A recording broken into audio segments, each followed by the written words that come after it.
Hello दोस्तों, astro shock prediction में आपका स्वागत है। नक्षत्र ज्योतिष, कृष्णमूर्ति ज्योतिष, अष्टक वर्ग, न्यूमरोलॉजी, इन सभी शास्त्रों का यूज़ करके आने वाले दिन का प्रेडिक्शन मैं बोलने जा रहा हूँ। आने वाला दिन सोमवार 7 जुलाई 2025। इस दिन एज पर फाइनेंशियल एस्ट्रोलॉजी क्या हो सकता है, ये जानने की कोशिश करेंगे। ओम श्री गणेशाय नमः। चैनल के डिस्क्रिप्शन बॉक्स में बिलो द टाइटल डिस्क्लेमर रखा है, इसको कृपया पढ़िए। यानी एज पर डिस्क्लेमर, ये एजुकेशनल प्रोग्राम है। इसके तहत जो भी मैं बोल रहा हूँ, ये मेरी पर्सनल राय है, मेरी खुद की राय है। आपके प्रॉफिट या लॉस, लाभ या हानि के लिए मैं और मेरा चैनल जिम्मेदार नहीं रहेंगे, रिस्पॉन्सिबल नहीं रहेंगे। ये प्लीज़ नोट करके रखिए। मेरा एस्ट्रो स्टॉक प्रेडिक्शन चैनल केवल और केवल सिर्फ और सिर्फ यूट्यूब पे ही अवेलेबल है, बाकी कहीं भी नहीं। ये भी नोट कर रखिए। और किसी भी इन्वेस्टमेंट या ट्रेडिंग के पहले शेयर मार्केट में आप किसी अच्छे फाइनेंशियल एडवाइजर से कंसल्ट कर सकते हो, एडवाइस ले सकते हो, ताकि आपको लॉस ना हो। चलिए दोस्तों, शुरू करेंगे। तो दोस्तों, शुक्रवार के सत्र में अमेरिकन मार्केट बंद था, क्योंकि वहाँ इंडिपेंडेंस डे के जो उनकी छुट्टी थी। गुरुवार के दिन भी हाफ डे था, हाफ डे, लेकिन 350 पॉइंट प्लस में क्लोज हो गया था अमेरिकन मार्केट। यानी अमेरिकन मार्केट बुलिश सेंटिमेंट में है।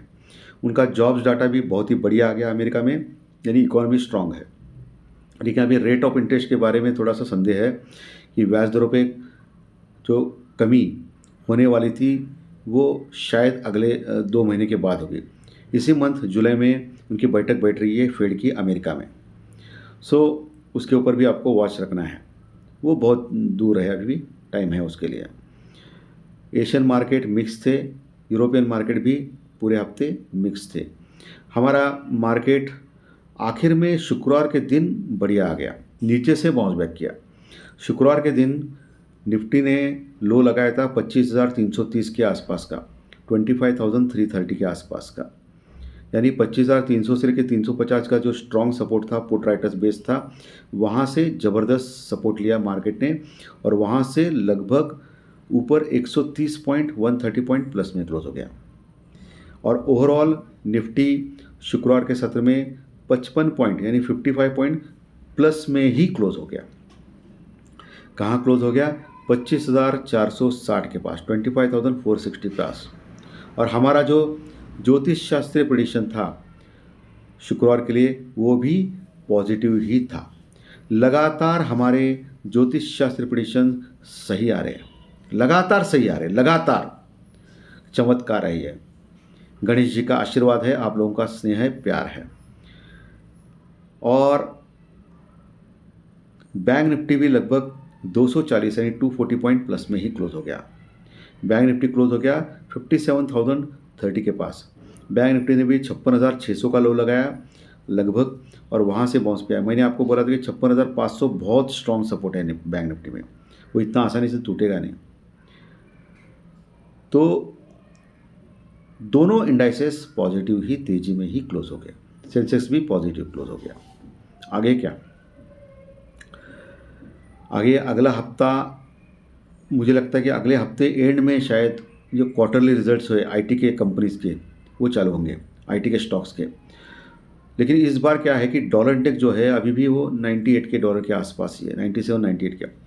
तो ये डॉलर इंडेक्स जो घटा है, उसका जो इफेक्ट पड़ेगा इनकी प्रॉफिटेबिलिटी पर ज़रूर पड़ेगा। आईटी के जो इन्फोसिस, टीसीएस जैसा दिग्गज शेयर जो रिजल्ट डिक्लेयर हो रहा है।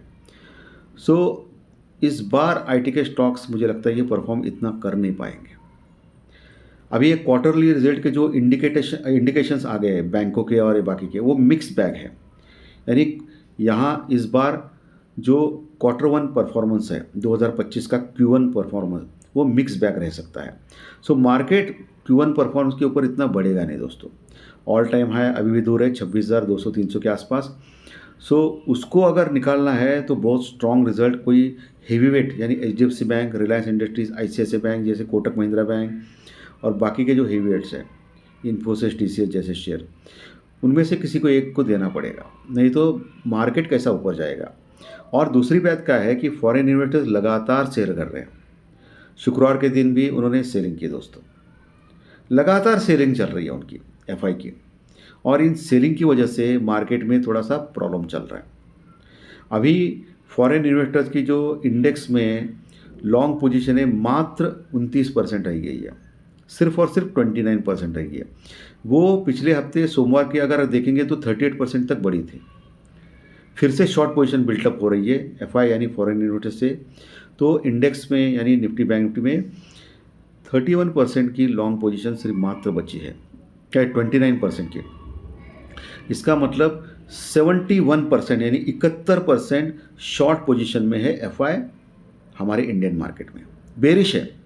ये जो फिगर है वो 63% तक आ गया था लॉन्ग पोजीशन में, शॉर्ट पोजीशन में, यानी घटा था, अभी फिर से बढ़ रहा है दोस्तों। यानी शॉर्ट पोजीशन यानी शॉर्ट बढ़ा रहा है एफआई, यानी हमारे मार्केट के ऊपर बेरिश है एफआई दोस्तों। इसका मतलब ये अमेरिका और इंडिया के बीच में जो ट्रेड डील होने वाला है, जो बहुत सारे टीवी चैनल्स छाती ठोक के बोल रहे थे कि शुक्रवार के शाम तक आएगा, मार्केट आवर्स के बाद आएगा, वो सब लोग अभी मुंह के ऊपर गिर गए। इसीलिए मैं बोलता हूँ इन लोगों के ऊपर विश्वास नहीं रखना चाहिए। ये किसी के इसके ऊपर आके ये बात करते हैं, बाकी कुछ नहीं है। अभी न्यूज़ आ गई कि मंडे के दिन शायद ट्रंप डिक्लेयर करेगा इंडिया और अमेरिका के बीच में ट्रेड डील जो हो गई है। और मुझे नहीं लगता कि ट्रेड डील में बहुत ये कंसेशन देगा इंडिया को, क्योंकि ट्रंप अपने देश का ख्याल ज़्यादा रखता है, अपने देश का फ़ायदा ज़्यादा रखता है।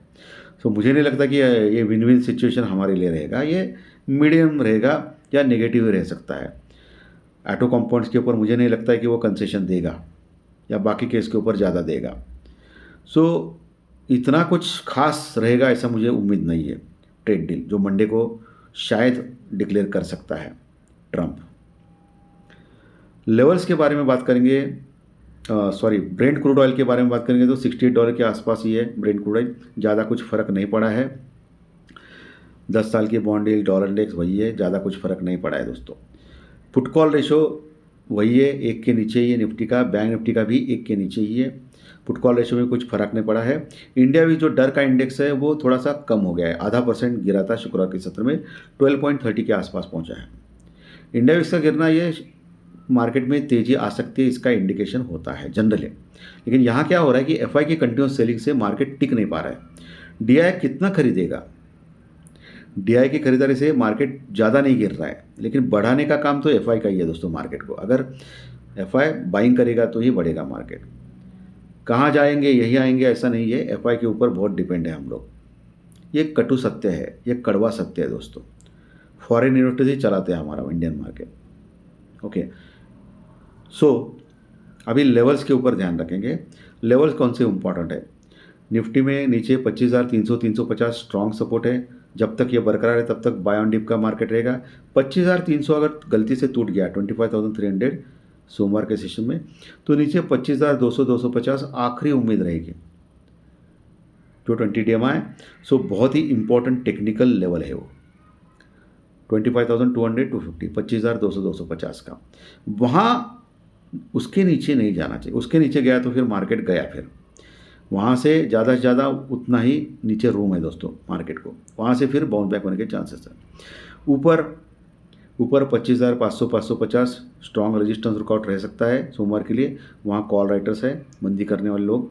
उसके ऊपर हर 50 पॉइंट के ऊपर 25,600 650 25,700 यानी 25,700 750 25,800 यानी 25,800, हर 50 पॉइंट के पास रेजिस्टेंस रुकावट है दोस्तों। इतना आसान नहीं रहेगा निफ्टी को ऊपर जाने का। उसमें क्वार्टर वन का रिजल्ट का तगड़का भी आगे चालू होगा, ये भी प्रॉब्लम करेगा आपको। अभी जो बढ़ना है वो बढ़ सकता है अगले हफ्ते, उसके बाद फिर गड़बड़ हो सकती है मार्केट में। सो इस चीज़ का ख्याल रखना है। ट्रेड डील का भी इफेक्ट हो सकता है मार्केट में मंडे या ट्यूसडे के दिन, इसको भी आपको देखना है। वही बैंक निफ्टी जो 57,000 के पास क्लोज हो गया था, 240 पॉइंट प्लस में, 240 पॉइंट प्लस में। नीचे 56,500 600 का जो लेवल आज का फ्राइडे के दिन टेस्ट किया था, वो स्ट्रॉन्ग सपोर्ट है बैंक निफ्टी में। 56,500 के नीचे नहीं जाना चाहिए। 56,500 के नीचे गया तो मार्केट में तेज गिरावट, बैंक निफ्टी में तेज गिरावट हो सकती है। ऊपर का लेवल 57,500 550 57,550, ये बड़ा रेजिस्टेंस रुकआउट रहेगा मंडे के लिए बैंक निफ्टी में। ओके, चलिए अभी ज्योतिष शास्त्री प्रेडिक्शन के ऊपर आता है। 7 जुलाई 2025 सोमवार का दिन। 7 अंक ये केतुदेव का होता है और सोमवार ये चंद्रमा का होता है। चंद्र और केतु ठीक ठाक है एज पर न्यूमरोलॉजी। सुबह 9:15 एज पर कृष्णमूर्ति ज्योतिष चार्ट केपी चार्ट सिंह लग्न की कुंडली है और चंद्रमा आपको दिखेंगे वृश्चिक राशि में। वृश्चिक राशि में यानी मंगलदेव की राशि में। यहाँ मंगलदेव केतु के साथ बैठा है सिंह राशि में। ये भूलना नहीं है, अंगारक योग का निर्माण कर रहा है। अंशात्मक योग नहीं हुआ है अभी तक, इसलिए मार्केट बच रहा है। अंशात्मक योग तो अगले हफ्ते होगा, उसके अगले हफ्ते से अगले हफ्ते। लेकिन आपको सावधान रहना है, केयरफुल रहना है। मार्केट में बड़े बड़े मूवमेंट्स हो सकते हैं। यहाँ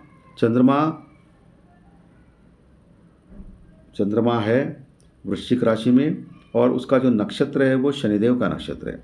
शनिदेव अनुराधा नक्षत्र शनिदेव का होता है। चंद्रमा अनुराधा नक्षत्र में वृश्चिक राशि में है सुबह 9:15 और शनिदेव बैठे हैं मीन राशि में वक्री अवस्था में। वक्री अवस्था ये इंडिकेट करती है कि मार्केट में बड़े मूवमेंट आएंगे। ये आपको मंडे के लिए बोल रहा हूँ, या जनरली शनिदेव के नक्षत्र में ये बोल रहा हूँ। नक्षत्र सब लॉर्ड यानी उपनक्षत्र स्वामी एज पर केपी चार्ट, उसके योग नक्षत्र लॉर्ड और चंद्रमा के साथ देखने के बाद अष्टक वर्ग के पॉइंट कैलकुलेट करने के बाद मुझे लग रहा है कि सोमवार का दिन मार्केट पॉजिटिव या तेजी भरा हो सकता है। सिर्फ मुझे थोड़ा सा डाउट है कि अष्टक वर्ग के पॉइंट थोड़े से कमज़ोर आ रहे, इतना ज़्यादा नहीं लेकिन कमज़ोर आ रहे। नीचे अगर इनकेस मार्केट गया तो इम्पोर्टेंट सपोर्ट ले सकता है फिर से 25,300 350 या 25,200 250। ये आपको ध्यान में रखना है। गया तो ओवरऑल मार्केट में पॉजिटिव मूवमेंट रह सकता है। ये मेरा अनुमान है, प्रेडिक्शन है, ये कभी भूलना नहीं है। चंद्र राशि के अनुसार आपका कल का दिन यानी मंडे का दिन 7 जुलाई का दिन कैसे जा सकता है इसके बारे में डिस्कस करेंगे। जिनकी मेष राशि है उनको मिक्स जा सकता है। वृषभ मिथुन खराब जा सकता है। कर्क राशि को अच्छा जा सकता है। सिंह राशि को अच्छा जा सकता है। कन्या तुला को खराब जा सकता है। वृश्चिक धनु राशि जिनकी चंद्र राशि है उनको अच्छा जा सकता है। मकर कुंभ राशि को खराब जा सकता है और मीन राशि को अच्छा जा सकता है। ये मैक्सिमम 80% तक सही मानना है क्योंकि आपकी खुद की जन्म कुंडली इंपॉर्टेंट होती है। चलिए अभी अंक शास्त्र यानी न्यूमरोलॉजी यानी संख्या शास्त्र यानी आपकी डेट ऑफ बर्थ, आपकी जन्म तारीख के अनुसार आपका सोमवार 7 जुलाई का दिन कैसा जा सकता है इसके बारे में डिस्कस करेंगे। जिनकी डेट ऑफ बर्थ 1 तारीख 10 तारीख 19 तारीख है या 28 तारीख है उनको खराब जा सकता है। 2, 11, 20, 29 डेट वालों को अच्छा जा सकता है। जिनकी डेट ऑफ बर्थ 3 तारीख 12 तारीख 21 तारीख या 30 तारीख है उनको मिक्स जा सकता है।